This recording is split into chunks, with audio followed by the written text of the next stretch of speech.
Hello, and welcome to the Undiscovered Decade. This is a podcast where we look back on the 1990s, and we've had the hope that we would find some hidden gems. And when we approached March 1992, where we're at now, we discovered that there was a film that could represent what was going on in the 1990s in foreign films. And we saw this film called Raise the Red Lantern, which was directed by Zhang Yimou. And he was a director who later would direct a film called Hero, which starred Jet Li, which was a favorite of Corey and mine. So we thought, why not see the film that started it out? It isn't his first film, but it was the one that brought him even more international acclaim. And it was nominated for Best Foreign Film, like a couple of his films. And so we thought, let's take a look at the cinema of China. And we could discuss foreign films in general and how it was in the 90s. The basic plot of it is that a young woman looking for a way to financially support herself after her father dies in the early part of the 20th century discovers that she could become the fourth wife of mistress. They call it mistress. Yeah, because I don't think that she's like an actual wife. Right. Is it like a concubine? Dumb it down. Would that be the correct term? A concubine? Yes, all three are working. She becomes this fourth mistress to this wealthy businessman, and then we see the interworkings of all the mistresses and how the politics of the house will work. I expected more of the world around them, but it is pretty much just set in this house. What you see behind Corey is the avenue of one of their houses. I believe that is Gong Li's, the fourth mistress. Yeah, her she's at the end of a corridor. I remember that. So they all have their own room, which is basically that back area. It's a pretty large room, and then they have this corridor that ends up lined with red lanterns whenever the master wants to come and have sex with them. And there's clearly a power dynamic where if they win the master's favor, the lanterns are set earlier in the day. He comes out, there's a messenger that says, oh, I've chosen the second mistress or whatnot. It was like a bad reality TV thing, but it happened in real life. And the only audience is the concubines. Well, no, the servants. The servants are the audience. Why do you think they get so invested? The servants are the most important part. Oh, yeah. Yeah. The best character is the lantern lighter, because you see how exhausted he is all the time, because this thing is a whole theatrical mess. You see how many lanterns are there behind Corey. They have to put these up, take them down. Oh, yeah. All sorts of yeah, and there's one guy, his job is just to put the lanterns up, light them, blow them out, take them down. Like he's the light switch. It's just crazy. And then one person that at one point takes it upon themselves to light red lanterns in their house, unbeknownst to the other people. Can you imagine how painstaking that was? Yeah, and it's a servant who clearly, with respect, would never be allowed to have a red lantern in there room. But there was also a power dynamic there, because it's hinted at that the master slept with her but not chosen to make her one of his concubines. So she's bitter that there is a fourth mistress and it's not her. She clearly had his favor at one point because she's young. She's probably around the same age as Gong Li, 19. No, I think she's younger. Younger, you think? Yeah, I think they never say. But... yeah, I think it's implied. Yeah. Because which is also a thing, Becca. Because like the fourth mistress, like you're just it felt like she really emphasized that she was a servant girl. Mm-hmm. Mm-hmm. If you've ever read any novels that feel like this felt very trying to think, literary, I guess, in the sense. There's the rise and fall of the main character. Well, it was based on a book. Oh, it was? Okay. It was based on Wives and Concubines. I could have sworn you told me that. I don't know. I can't recall the... Hang on. See if it shows. I don't remember where I read it, but when I was looking it up, it's not on like the official IMDb trivia or anything, but I need to find it. It was originally based... Oh, no. I saw it in the opening credits. It was based on a book. Yeah. We saw it. Yeah. Okay. So I'm going to look that up. That's why it sounds literary. Right.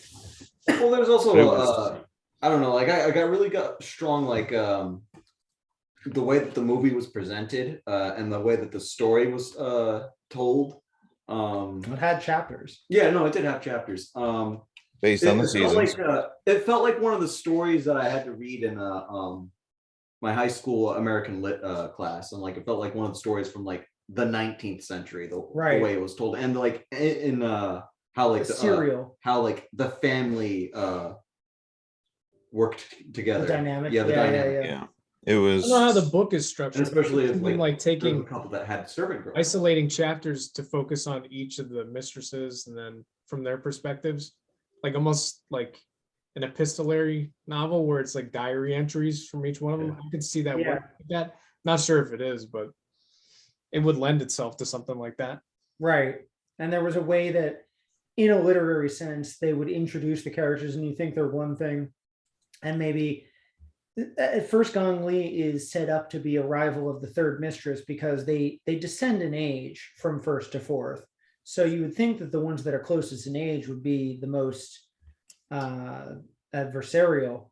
But the second mistress is actually more of a snake. And you find that out later. And it makes sense once you realize it, because she puts on this smile and she's like, we're in this together. Yeah. We got to win the master's Yeah, like, favor, and then kind of even they- out the knights. They, the fact that they refer to themselves to each other as sister, it's they're trying to nail home that family dynamic, even though everybody knows that that's not, That's not really how it is. Yeah, this isn't normal per se. I think, Yeah, and, Yeah, they, they've all and, like, accepted it. and every time the servants talk about like the rules of the house, they always say it's a family tradition. Like this is how it's been in this family's like home, and usually like, homes like this are passed down to generation to generation. So however long this home has been in their family, like It looks old. they've been dealing with women this way for a while. They have a dungeon, so Yeah, clearly it's centuries old. Yeah, and and like the I mean, Tradition for the servants are tradition's sake, into the as they traditions say. too. They're like, we're part of this. Yeah, the But servants it's- probably have children that become servants as well. So Yeah. Well, that's why, like, it makes sense that they never show the outside world from the premises, because this could have been, the Middle Ages. It could have been 1930. Like, it goes on. It's been going on the same way forever. Yeah, the only hint that you get, aside from the did they mention it's the 1920s in the intro? Or I believe so. okay, Or do so they? the only other hint that you get that you're in the 1920s is with the third wife when she plays a record. Yeah. Yeah, that's the only other indication that you're in the 19th or the 20th century. Yeah, it almost feels anachronistic Yeah. because of that. It's almost like they're putting Which is- on a show for each other to try to keep up a tradition that doesn't necessarily need to be held on to. Yeah. Because this businessman has done what his family has done his whole history. Businessman Now, who's mainland China film or a Hong Kong film? I believe mainland China. Ah. Zhang has gone back and forth. Hero is actually a Hong Kong film. Mm. And I believe his next film is Hong Kong. He goes back and forth, and he has 3 straight nominated films for best foreign film, and 2 of them are mainland China. One of them is Hong Kong, I believe. by the way, it was banned in China for a while in the 90s Really? because of Yeah. the rather controversial aspects of it, meaning like the whole thing. But one want thing to that I speak did English. not enjoy, but like I appreciated, was the fact that you never see the master's face. It's not Yeah, I about know. him. It's about the dynamic between these women and the servants. And he just shows up at every time he either is talking off screen or is hidden by curtains or something. It's Yeah. for a close-up of his face because it's not about him. And like it just drives the point home that it's literally just a power dynamic between these 4 women and the servants that live in the house. And there's the one point when she does something, when fourth mistress does, he she lies to him, and as such the lanterns are covered. So it's just like, okay, well, that's even worse, because they're not just taking them down, they're literally just putting cloth over it. Like, you are Yeah, you're dead. Yeah. Because they're covered in black cloth too. right. Yeah. So it is almost like a mourning period. Yeah, So how did you feel about the performances? I know that the second mistress has that two-faced aspect about her. I thought the third mistress was exceptional with her singing ability. I don't know if that was actually her or she was dubbed or not.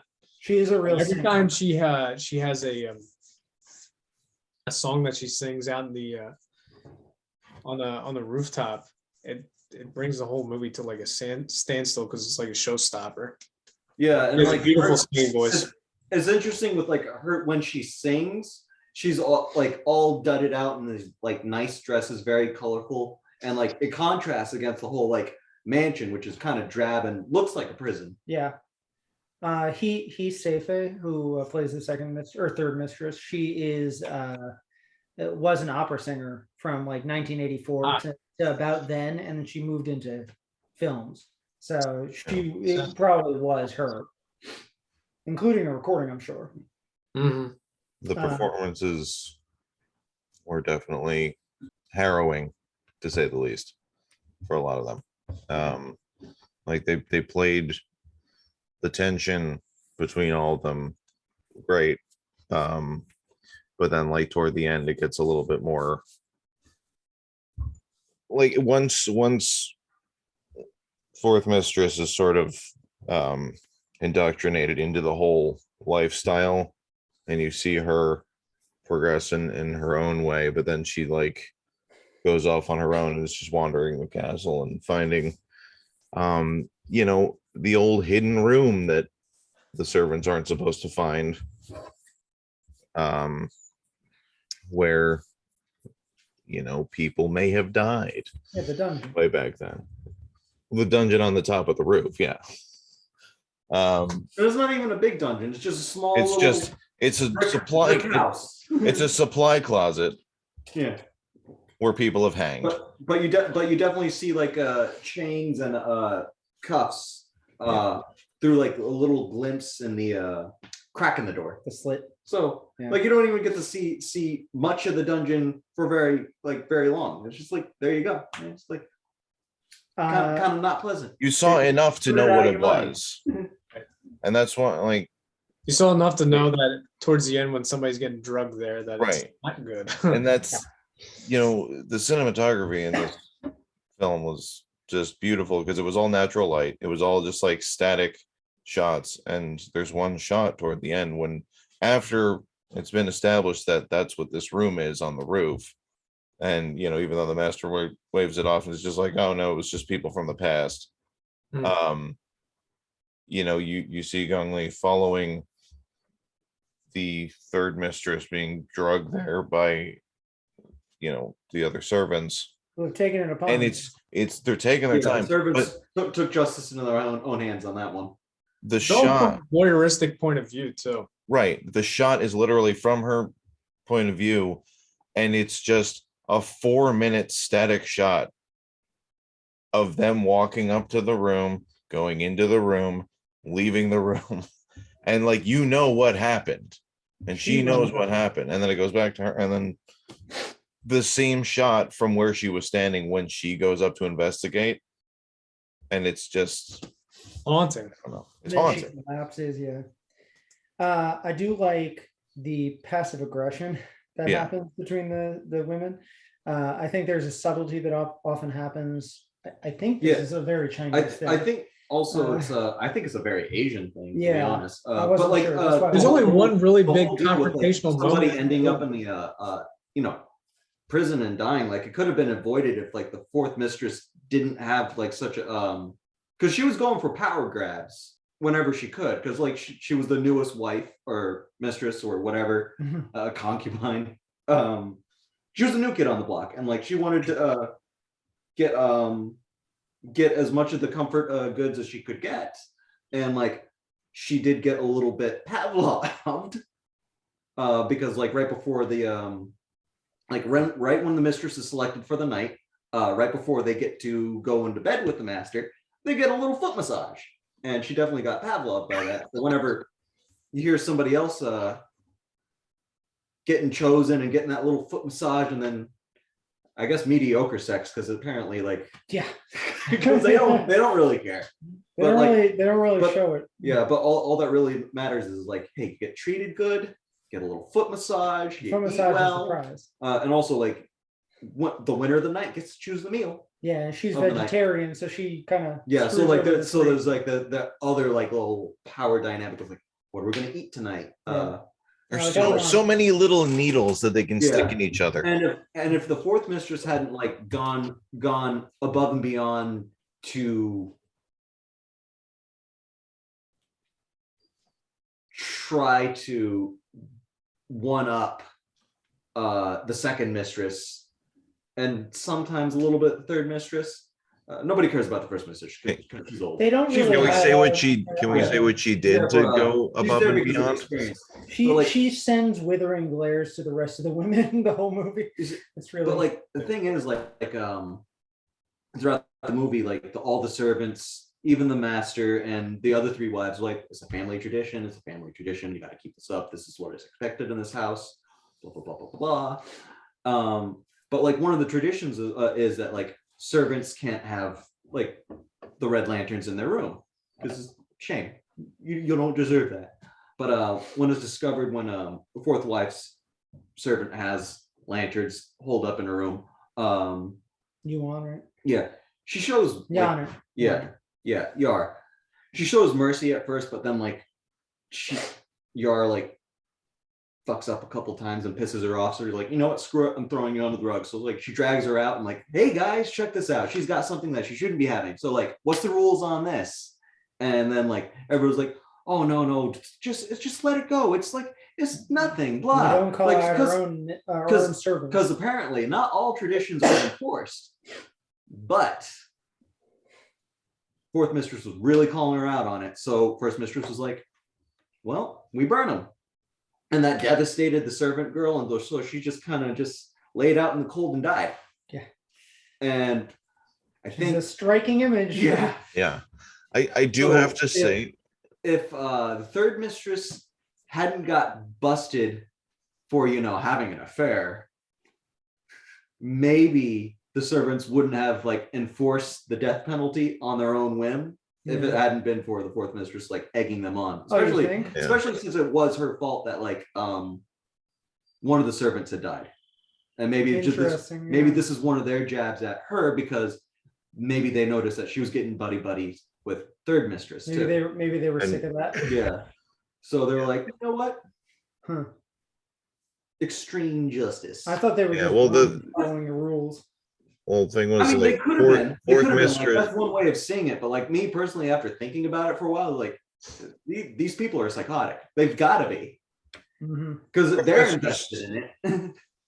Fourth mistress's whole thing was like, in her attempt to one up everyone, she lied about being pregnant to gain his favor, and would have gotten away with it too if it weren't for her meddling maid. Who was just jealous of her and reported that she had found blood on the sheets and stuff, and so like that was what kicked off everything, because that was like the biggest disrespect in the house. Like she was banished, and from the rest of the movie she just like descends into madness according to everyone else. But quick side note, I do have to say something about the fact that I watched this with ads. Oh my Yeah, god, Um, it must have been fun. We Which pretty much there's- had access to it from IMDb TV. There's so we there's did the same thing. absolutely Oh, wait, no oh, yeah, way. there It's were like a ads. 9/11 documentary. There's no way to succinctly cut to commercial during this movie. Yeah, like right after that servant dies, they're like, and here's an ad for earbuds. I think we Like- got one ad timed perfectly with the cut to the next chapter. yeah, There was only one. just once. Yeah. It would have been perfect if it was every chapter. There was a scene where Gong Li's character finds a voodoo doll that Yar had made of her, and was just like trying to put a curse on her. It was a very intense, emotional scene. She throws her against the wall and everything. And then it cuts to that mixed nuts commercial with Joel McHale and Oh crap! Ken Jeong. I'm like, wow. Wow, You I didn't think you see got the a commercial connection break between different those than we two? did, because we didn't get a commercial. It wasn't out or then. yeah, It was a new commercial. Yeah, I was like, but still, I'm like, That sounds Still- seamless to me. there's no You didn't see the connection. there's no wrong way to eat a Reese's, but there are several wrong ways to cut to commercial during If the she ate emotional peanuts, she would climax go of into the movie. anaphylactic shock. Don't you understand? yeah. You're watching My Girl. But then that again goes back to like how powerful the performances were, because like I was invested the entire film, and then my choice to watch it for free got took that out of it. But yeah, What did you think, Corey? You haven't The spoken movie overall. too much, yeah. I thought I liked the second half way more than I liked the first half. There's a way to present a routine and patterns within the day, repetitions, without making it seem tedious. And I think the movie made it a little listless at first.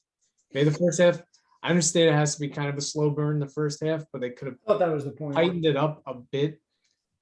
In the first half, I was thinking I admired the movie more than I'm actually liking it. So, but once we started to get some momentum towards the second half, when she started to become more manipulative, I started to see the motifs come to the forefront. I liked it a lot more. And I mean, Gong Li gives like a career best performance in this. So, Sure. I mean, overall, I don't want to say, again, it's a hard movie to enjoy, but it was more rapturous in the second half, I think, than the first half. Yeah, I agree with your assessment of Gong Li. She does 6 films with Zhang, but this might be their best one. Obviously, this is the only one I've seen, so I can't say for my own opinion, but this is the most famous one. And then I've loved her in everything she's done in international films like 2046 and Miami Vice. Miami Vice, Memoirs of a Geisha. yeah, Could be one of, I think this might be your best that I've seen.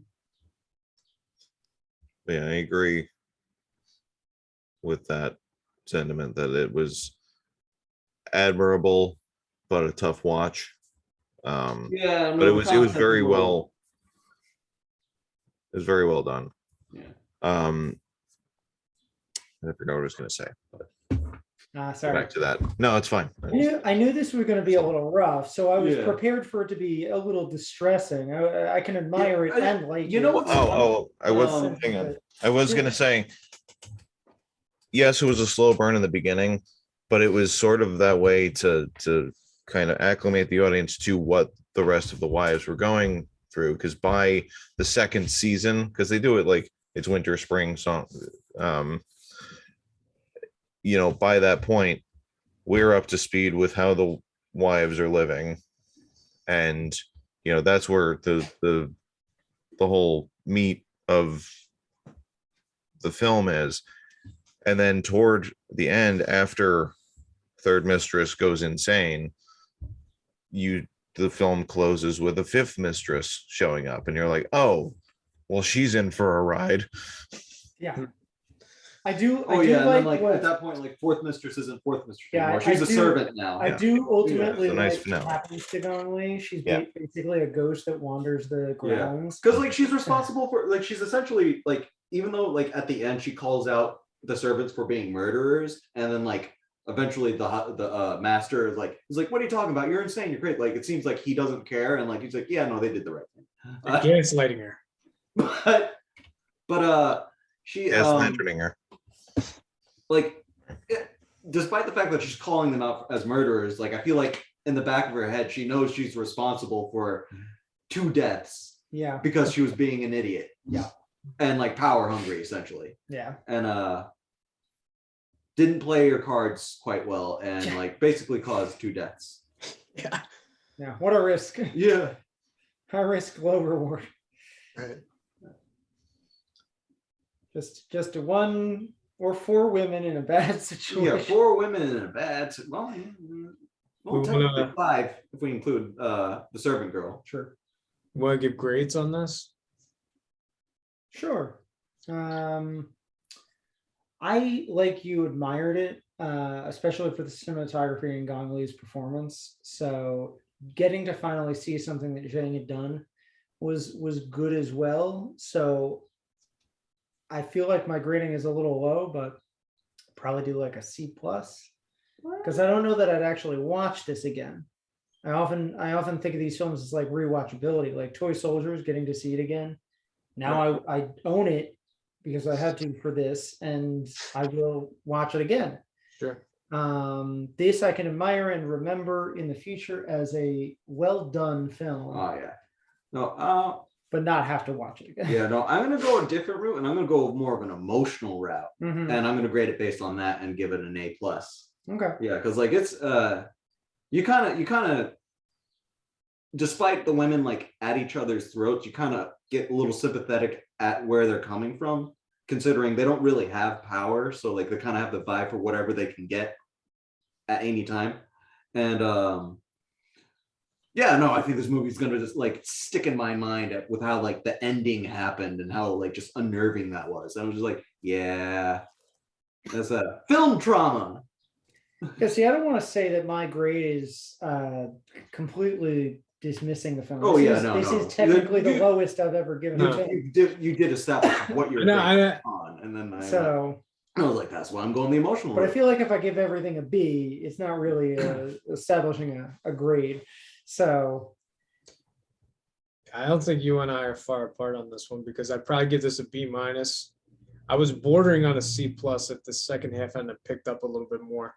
But again, the first half is very lackadaisical, which is fine. I've seen other movies where they've had this kind of slower pace, but I was more invested in what was going on. I didn't feel as invested in the first half of this as I was in the second half. Mm-hmm. You know what I could relate this to for what I'm considering it? I've seen the film Following, that was Christopher Nolan's first film. Right. And everything in that is almost like it's shot from a security camera. And so it is almost like an experiment by an early in-school director. This is still his early goings. And so by the time he gets to Hero, which is one of my favorite foreign films, right, his camera work is pristine, and it's sweeping too. I think his point here is to have the static shots so that you get the sense of stillness. So I understand that as well, but I think I liked the more dynamic cinematography he has later in his career. Can I throw in? I think I'll appreciate this later, but C+ isn't bad. So. No, I'm going to give it 4 out of 5 lanterns. I'm sick of doing those letters. Yeah, it was an A. You know, for all of the things mixed in, the cinematography was beautiful, and I would like to add one other theory on that. That the audience is supposed to be taking the perspective of the ghosts that haunt the grounds. Ooh. That's why you see a lot of stuff from the roof. You see a lot of things from. Oh, you might raise it to a B- for me. That's true. You know, this movie probably has the highest range of grades that we've had. Because like I said A+, Jeff said A, you said C+, Corey, you said B-. B-. I mean, I'm very generous with a lot of these things, but this was one of those. It feels like one of those cinematic classics. Like you wouldn't pick this for movie night with your friends, but you know, it's definitely a film that left an emotional scar on all of us. Oh yeah, it's probably great on the big screen. Yeah. Oh yeah. Yeah, like yeah, no, definitely.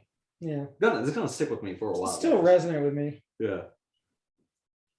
Well done. Oh, by the way, the author of the original novel, Su Tong.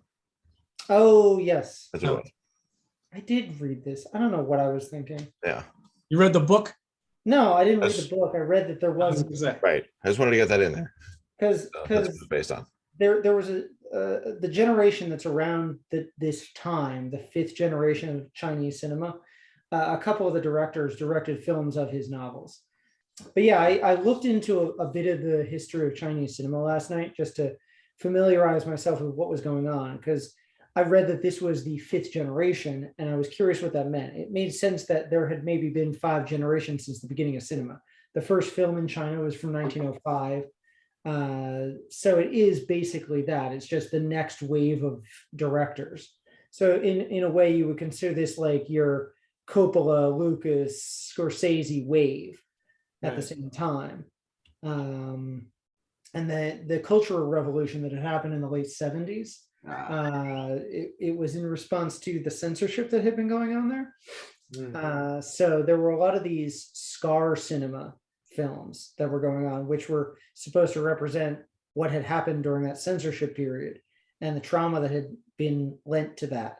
But that was the fourth generation. So by the time we had gotten even past that, the children of those people were making films such as this. So they could go more broadly into the minutia of what had happened in the history of China, into the sentiments of how certain doctrine were presented to their citizens. So this is why Raise the Red Lantern gets on some banned lists for a while, because Zhang took some risks, according to Chinese censorship. But other directors of this period were doing films similar to this. So it was a freer period turning from the 80s into the 90s. So that would go on. And then what would become popular were a lot of the martial arts films, particularly stuff that would gain more international acclaim, like Crouching Tiger, Hidden Dragon. And so then you get Zhang's own House of Flying Daggers, Hero. Yeah. So that's what we know a lot of Chinese film to be. And even just last year, they had 2 films, The Battle of Lake Chang'an and Hi Mom, which are 2 of the top 10 films in the box office internationally. They haven't even, well, Hi Mom hasn't come out here yet, but it's a comedy about a woman grieving over her dead mother. See, Oh, I that's thought you were hilarious. talking about Yeah. the Brian De Palma film. Yeah, it's the highest grossing film in the world. But it hasn't even come out in America because it is almost entirely predicated on the Chinese box office. So they've just last year realized that they can almost supplement their own box office and not need American films, not need European films. So it's becoming its own behemoth.